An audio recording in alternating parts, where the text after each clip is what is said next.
Hi, I'm Maria Thea Harrisel-Velosos. Welcome to So Organized Style Podcast. Stay listening. On So Organized Style Podcast, I begin today by acknowledging the traditional custodians of the land on which we record this podcast and pay respects to the elders past and present. Thanks for joining us on So Organized Style Podcast. This year, Making Zen is being run from the 15th to the 19th of May, and you can register at makingzen.com. This Kettle of Textiles Evolution and the author of Stitch Meditation Process is here today, so we can find out more about the Stitch Meditation Process and what workshop Liz Kettle is running at Making Zen this month. Liz, thank you for coming onto the podcast and giving us your time today. Oh, thank you so much for having me. It's exciting to be able to talk about my favorite subject. And that is? Anything to do with fabric and thread. Anything. I understand your joy. What is it about fabric and thread that makes it your favorite topic to talk about? I've always been super tactile. When I was a little kid, my mom hated taking me to the department store because she could never find me. Back then we had those I think they still have them now, the round racks of clothing, and I would be on the inside just touching them all. So I've always been super tactile in nature, and there's so much about sewing that attracts me. I have sewn pretty much everything except for like sailcloth, like for a sailboat. I've just done all kinds of upholstery and garments and art and quilting. I've sewn just about everything. And part of it's the construction part. Like, it's so magical that you can take something flat and turn it into dimensional object. There's also something about fabric that it's the first thing we experience when we're born, and it's the last thing we experience when we die. It's with us through everything, and it's across all cultures. Like, it's such a uniting experience, fabric. It just fascinates me. The point that you've made that fabric unites us all is a good thought to keep in mind when people are working with fabric. Absolutely.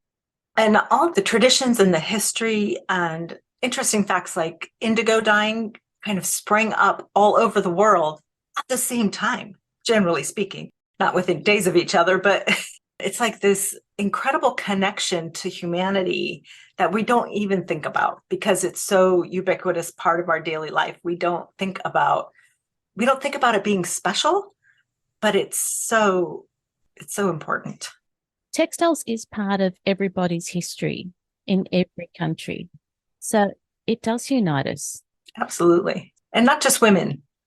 You know, I think nowadays we tend to think of textiles more related to women, but all through history, it's been much more equal among the sexes, men and women, both working with textiles. And that doesn't include how textiles is used in industry for packing and for construction, even for medical reasons. Right. All right. Now let's get back to you. What is it that's your specialty? So like I said, I've pretty much sewn everything you could ever sew except for a sail. Right now, I am really focused on two things: mixed media art with a textile focus. I am exploring a lot of printmaking techniques on textiles, and then my stitch meditation practice. So those are kind of what I'm doing right now. What drove you to developing the stitch meditation process? So that came out of an actual need that I had, a personal need.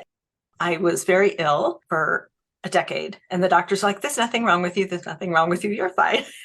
Then I finally found a doctor who's like, "Oh yeah, you have this really rare autoimmune thing, and it's new. We don't have a cure for it, and just reduce all the stress in your life, and that will help." And I left his office thinking, there's not even a support group for this thing. And he said, reduce all the stress. I had 3 teenage boys, 2 of which I was homeschooling. And I thought, how do you reduce stress when you have this crazy busy life and sports and kids' activities and everything going on? And I tried meditation. That's what he said, try some meditation. I was like, okay, but it didn't work for me. It was a complete and utter failure at meditation. The whole concept of meditation was foreign to me. And then I read this one book. It just noted that meditation, as we think of it normally, especially back in the mid 2000s, was that we think of it as this, like, sit in this quiet lotus position and just empty your mind of all thoughts. That's generally what we think of as meditation. But this book pointed out that that is such an Eastern male construct, that it has nothing to do with the Western woman's life. And I was like, oh, and she kind of pointed out in this book that you could do whatever worked for you. And so I kind of had this light bulb moment. The light bulb was really literally on my head. I was like, oh my gosh, I started off hand stitching as an embroiderer, and I had just finished writing a book about that was mostly machine stitching. And I was kind of burnt out on machine stitching, because when you write a book, you have to do iteration after iteration of the exact same thing for step out pictures. And so I was like, I'm going back to hand stitching. And I kind of realized at that time, I was like, oh, this is so relaxing.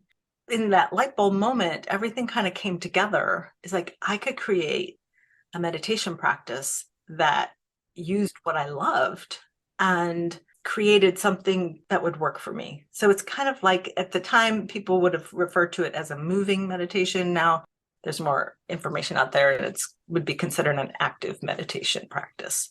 And what's really amazing is that both meditation, no matter which type you do, and creativity, both are access points into what's in your right hemisphere, your right brain. And that is part of what helps you be more whole and more relaxed and more in the present moment. So I kind of created something that was for me, but turned out to be helpful for a lot more people. And you help other people learn that technique through your classes and your retreats. Yes, yes. Tell me how you became a teacher. So that's kind of a funny story. So I was working with a friend, and I wanted to work in the creative sewing industry somewhere, and I just didn't know where. And I had a friend who had kind of had a conversation with the owner of Wonderful Specialty Threads. And he was looking for someone to write like a little guidebook, an inspiration book for how to use his threads, because at that time, he had all these specialty threads and nobody was using them. They didn't know how to use them. So she's like, oh, we can do that. I was like, oh, okay. I guess I better learn how to use all these specialty threads. So we wrote this book, and it turned out really great. And we had lots of great ideas in there. And then he had us come to International Quilt Market and, talk to people. And he kind of went, oh, they know what they're talking about now about this thread. They know how to sell it. And one of the stores that was local to me at the time purchased a big part of his line. And they said, well, we would really want you to come teach. And I was like, okay. I haven't really thought about that. I've been teaching my kids at home, but that's a whole different ballgame. So in order to help him sell the thread, I became a teacher. And then I found I loved it. That's a great ending to such a cute story. Yeah, it's funny. So with stitch meditation, what do you focus on? Is there a lot of stitches to learn? No, actually, it's the opposite. Stitch meditation is truly a meditation practice. And that's where it differs from like slow stitch or just intuitive stitching, is that its intention is meditation. So I primarily use the straight stitch, running stitch. That's the go-to. Anybody can get into this practice really easily, because you don't need a lot of expensive materials. You don't need anything fancy. You need some fabric, a needle, and thread, and know how to do the running stitch, which I found pretty much everybody knows how to do the running stitch. And I have YouTube video that shows you how to do it. You're enabling a lot of people that way. I'm trying to get them all hooked into working with fabric. It's so luscious. If we can talk about the fabric and the thread, is there anything in particular that people should be using for this meditation process?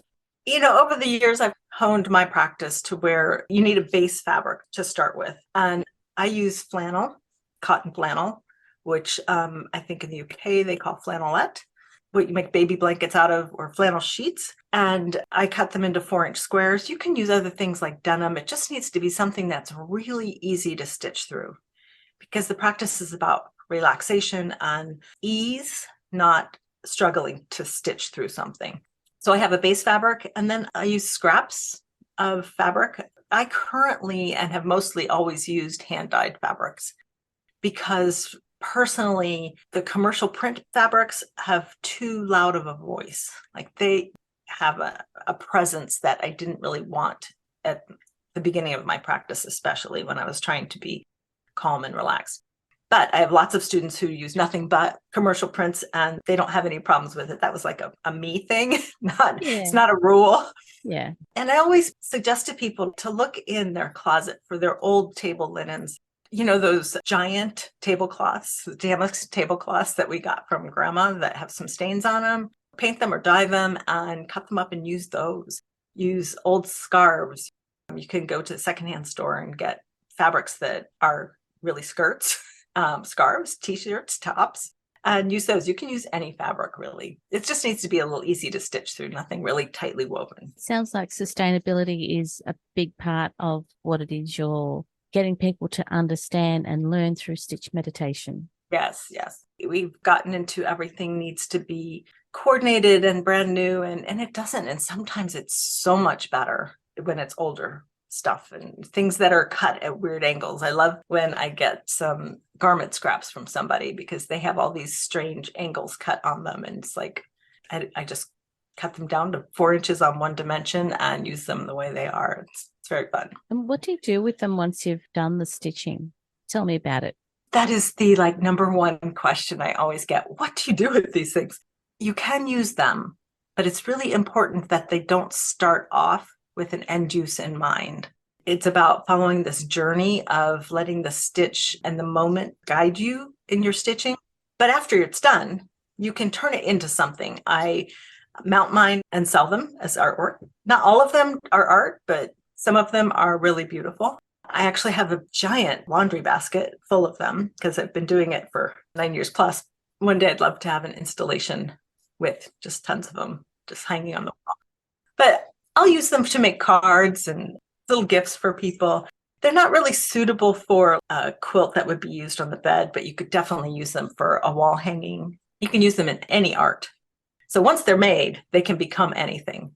You know, the whole point of stitch meditation is the process, not the end use of the fabric and the thread. Okay. Yes. And that's really hard for a lot of people because we've been culturally taught that everything has to have a purpose and a utility. That is not true. And that inhibits us so much in our creative output, our creative journey, is because we're limiting it to it has to be useful. And we grow so much more when we start with no end in mind and just follow the process. It's such a subtle thing, and it's just so hard for people to get over that cultural conditioning of everything has to be useful. But I suppose the whole point is with stitch meditation, it's to calm you. It's to calm you. It's to help you relax, reduce your blood pressure. I mean, there's so many physical and mental reasons to meditate. There's I have this whole long list, but it's really just about taking time to be. A good friend told me once, remember, we are not human doings. We are human beings. And we've gotten so far away from being in all of our doings all the time. Where can people find you, Liz? I'm most active socially on Instagram. I am on Facebook, and I have a big stitch meditation Facebook group, as well as a fabric collage Facebook group. You can just look under Liz Kettle and it should pop up. And then I have my own website, which is Textile Evolution. That's probably the easiest ways to find me. And we'll also be able to find you at the Making Zen Online Retreat. Yes. I'm really excited. It'll be my second year doing Making Zen. What are you doing this time?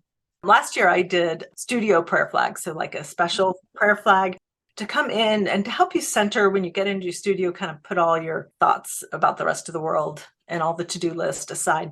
And this year I am going to teach how to paint on fabric instead of dyeing. So it's a technique that I've developed where you can use paint to color your fabrics without getting into the mess and science of dyeing. Does that make it a whole lot more economical to paint the fabric rather than dye it? No, it's not really more economical. It's just a little bit less messy, especially for people who are working in a small space. Oh, good. It's good to know.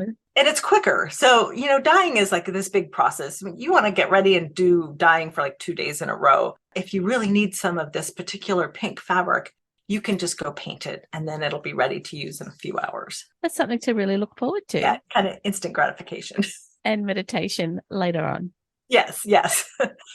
Do you have any last words for people who are thinking about taking up stitch meditation and coming to the Making Zen Online Retreat? First of all, for the retreat, just sign up. Do it. if you can at all possibly do it, pay for the full year access because it is so incredibly valuable. There are so many amazing teachers in this retreat, and it's really hard to get all the information. Like it's like drinking from a fire hose to get it all during that week. And they've made it really, really affordable. So sign up right away.